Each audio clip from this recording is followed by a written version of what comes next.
I always say to people, there's nothing more important than having kids. I advocate for it all the time. And I would argue Elon does the same. But I'm also a full-grown man with a mission to complete, and I have lots to do.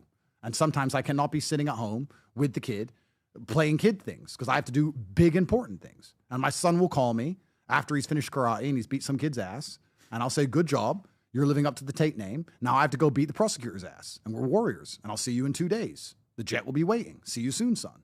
And everyone's going to attack me and insult me, and that's fine. But is that very interesting, what your father said about who the man you are today, right?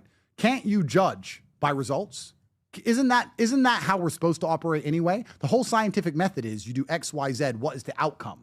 So your father did what he did to make you who you are. I saw my father about the same, and I am who I am. And I see my kids more than my dad saw me. And also, I have a lot more financial capability and fame and influence than my dad had. And he managed to raise me one of the most influential people on the planet.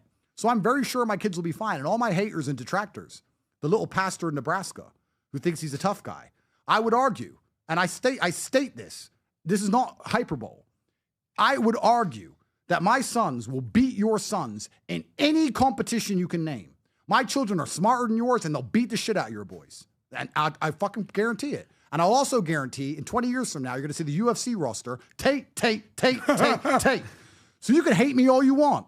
But when the results are world champions, when the results are endlessly influential males, which continue to fight the matrix as I grow old, it doesn't matter what you say. What matters is the end result. And my children are being bred for war. My sons don't do what your sons do, Mr. Pastor. My sons don't scroll YouTube aimlessly. My sons don't go to school and be programmed with garbage. My sons spend 12 hours a day, every day, preparing for their future life, which is going to be similar to mine. Nothing but heartache and stress and war. My sons are ready to go to jail now at 5. Let's not put the 5-year-old in jail, Tate. They're ready at 5. Shit. At 5, they're like, yes, sir.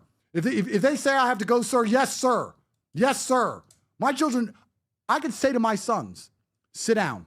And I can tell them to sit down in quiet, without an iPad, without a TV, and they will sit still for 5 straight hours and just sit there.